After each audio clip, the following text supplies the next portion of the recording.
گا، تنے تنا نہیں کروں گا، چلو آپ بھی تہجد کی نماز پڑھو۔ اس کے بعد اللہ کے نبی صلی اللہ علیہ وسلم فرماتے ہیں وَرَحِمَ اللَّهُ امْرَأَةً، اور ایسی عورت کے اوپر بھی اللہ کی رحمت نازل ہو جو رات میں اٹھ کر نماز پڑھتا ہو، وَأَيْقَظَتْ زَوْجَهَا، اور اپنے شوہر کو بھی بیدار کرتا ہو، اپنے شوہر کا بھی مدد کرتا ہو اور اس کو بھی بیدار کرتا ہو، اٹھاتا ہو۔ اگر شوہر اٹھنے سے انکار کر دے، منع کر دے، نَزَحَتْ فِي وَجْهِهِ الْمَاءَ، تو شوہر کے اوپر پانی چھڑک کر پانی ڈال کر اٹھائے۔ اللہ اکبر، کاش ایسی عورتیں آج ہمارے گھروں میں آ جائے تو ہمارا گھر جنت نشا بن جائے گا۔ تو یہ پہلی چیز ہے کہ آپ اپنے ہونے والے بچوں کے لیے ماں کیسی لا رہے ہیں۔ اگر اس پہ بات کی جائے تو کچھ اور باتیں ہوگی، لیکن یہ پہلا پوائنٹس ہے۔ آپ اگر اپنے گھر کی اصلاح کرنا چاہتے ہیں تو ایک اچھی گھر والی لائیے۔ دوسری چیز، اگر آپ اپنے گھر کی اصلاح کرنا چاہتے ہیں تو آپ کو اپنے گھر کی تربیت کے لیے فکر مند ہونا پڑے گا۔ دیکھیے، میں ایک مثال دیتا ہوں اور آپ کو سمجھانے کی کوشش کرتا ہوں۔ آپ کو پتا چلا کہ آپ کا نوجوان بیٹا بائک سے کہیں جا رہا تھا، جبل پور سے نکلا اور راستے میں کہیں ایکسیڈنٹ کر گیا اور بہت ہی زخمی حالت میں ہے، بہت ہی بری حالت میں، ICU کے اندر ایڈمٹ ہے۔ آپ کو پتا چلا کہ آپ کا بیٹا یا آپ کا بھائی ایکسیڈنٹ کر گیا ہے اور ہاسپٹل میں ہے۔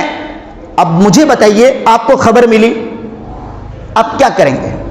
کیا ایسے وقت پر ایک باپ، ایک بھائی کسی محلے کے دوسرے لوگوں کو بھیجے گا کہ جاؤ بھائی دیکھو میرے بیٹے کی کیا حالت ہے، میرے بھائی کی کیا حالت؟ نہیں بھائی، ایسا نہیں ہو سکتا۔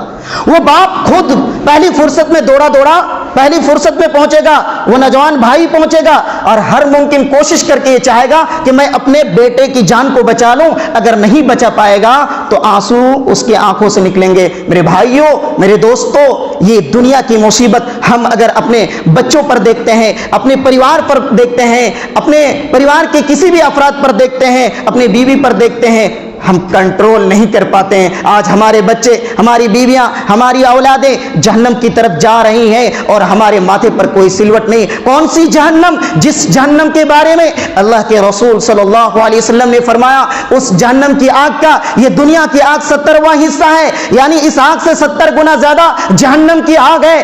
اور دنیا کو جلانے کے لیے تو دنیا کی آگ کافی ہے، لیکن اس آگ سے 70 گنا زیادہ خطرناک وہ جہنم کی آگ ہے۔ اور اس جہنم کی طرف آج ہمارے پریوار کے کوئی بھی افراد جا رہا ہو اور ہمارے ماتھے پر کوئی سلوٹ نہیں، جس آگ کے بارے میں اللہ سبحانہ و تعالیٰ نے قرآن کریم کے سورہ التحریم کے آیت نمبر 6 میں فرمایا یا ایھا الذین آمنوا قوا انفسکم واہلیکم نارا، لوگوں تم اپنے آپ کو جہنم سے بچاؤ اور اپنے گھر والوں کو بھی بچاؤ۔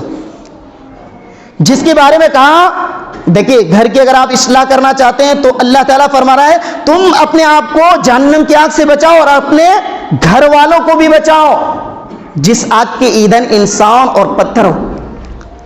میرے بھائیوں، تو گھر کی اصلاح کرنے کے لیے یہ دوسرا اسٹیپس ہے کہ آپ کو اپنے پریوار کے لیے بھی فکر مند ہونا پڑے گا اور رہنا پڑے گا کہ ہم اپنے بچوں کی، اپنے فیملی کی تربیت کیسے کر رہے ہیں۔ میں ایک اور چھوٹا سا مثال دیتا ہوں۔ ہم اور آپ سورۃ الفاتحہ کی تلاوت کرتے ہیں 5 ٹائم کی نماز میں، 5 وقت کی نماز میں، ہر نماز میں۔ اس میں ہم ایک آیت پڑھتے ہیں، ایک جملہ، کیا؟ مالک یوم الدین۔ تمام قسم کی تعریف ہے اس اللہ کے لیے ہے جو قیامت کے دن کا مالک ہے، جو حساب و کتاب کے دن کا مالک ہے۔ میں آپ سے سوال کرتا ہوں بھائی، آخر ہم اس بات پر کیوں ایمان رکھتے ہیں کہ قیامت ہونے والی ہے؟ کیوں ایمان رکھتے ہیں؟ میں اب وہ مثال دیتا ہوں۔ دیکھیے، یہ آپ کا جبل پور سٹی ہے، یہ ایک شہر ہے۔ میں سمجھتا ہوں یہاں سے آپ دور مت جائیے۔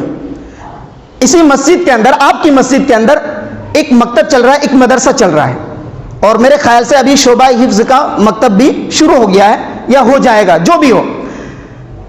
آپ کے امام صاحب بڑی محنت سے پڑھاتے ہیں۔ کل میں مغرب بعد ان کی مدد بھی کر رہا تھا، ساتھ بھی دے رہا تھا، اور ہمارے بڑے بھائی مولانا منصور فیضی بچوں کو سمجھا رہے تھے کہ بیٹا غور سے سنو، 12 فروری سے میرے خیال سے تمہارا ایگزام شروع ہو جائے گا، امتحان شروع ہو جائے گا۔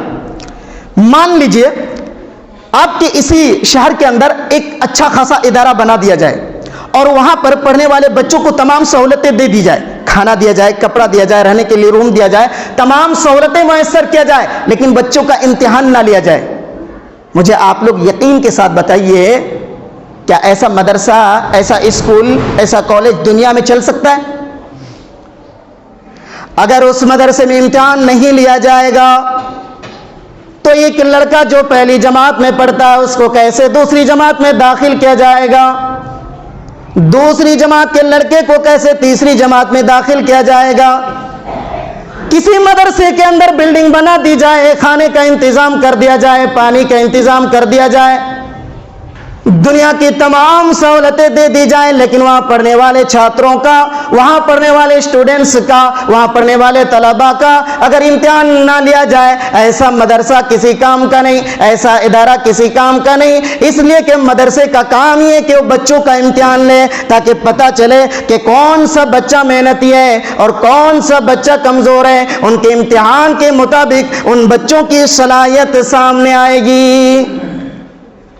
میرے پیارے بھائیوں، میری پیاری ماں اور بہنوں، اللہ تبارک و تعالیٰ نے ہمیں اور آپ کو دنیا میں اسی لیے بھیجا ہے۔ میرے بندو، ہم تمہیں دنیا میں بھیج رہے ہیں، تمہیں دنیا میں رہنا ہے، یہیں پہ کھانا ہے، یہیں پہ پینا ہے، یہیں پہ شادی کرنی ہے، بال بچے بھی تمہیں پیدا کرنے ہیں، تمہیں رشتہ داری بھی نبھانی ہے، تمہیں کاروبار بھی کرنا ہے، تمہیں تجارت بھی کرنی ہے۔ لیکن تم یہ نہ سمجھو کہ بس یہی تمہیں کرنا ہے، نہیں نہیں، تم دنیا میں جو کچھ کرو گے تمہیں اس کا حساب بھی دینا پڑے گا، اور اسی حساب کے مطابق، اسی امتحان کے مطابق یا تو تمہیں رزلٹ میں جنت ملے گی یا جہنم ملے گی۔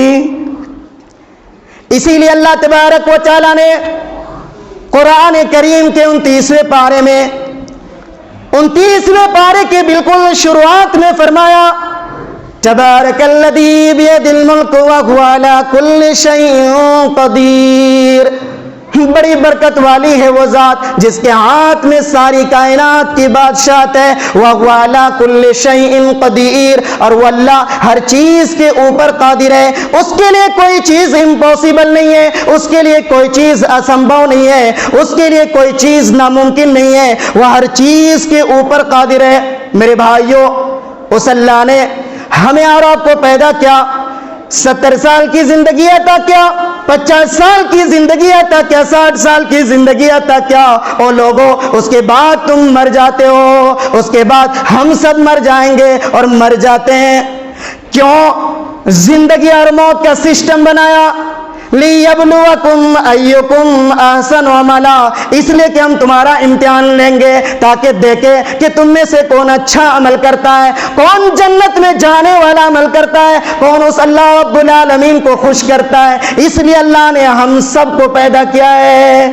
اب آئیے اس مثال کی طرف، جس طریقے سے ایک مدرسہ چل نہیں سکتا، اسی طریقے سے دنیا، یہ آیت بتا رہی ہے کہ ہمارے لیے امتحان کا گھر ہے میرے بھائیوں، اور کل قیامت کے دن ہم نے جیسا زندگی گزارا ہوگا اسی کے حساب سے ہمیں رزلٹ ملے گا، پرینام ملے گا، بدلہ ملے گا۔ پتہ یہ چلا کہ اگر آپ اپنے گھر کی اصلاح کرنا چاہتے ہیں، اپنی اصلاح کرنا چاہتے ہیں، اپنے گھر کے کسی بھی افراد، کسی بھی سدسیہ کی اصلاح کرنا چاہتے ہیں، اسے دیندار بنانا چاہتے ہیں، تو آپ کو آخرت کے لیے فکر مند ہونا اور رہنا پڑے۔ تو یہ دوسری چیز تھی۔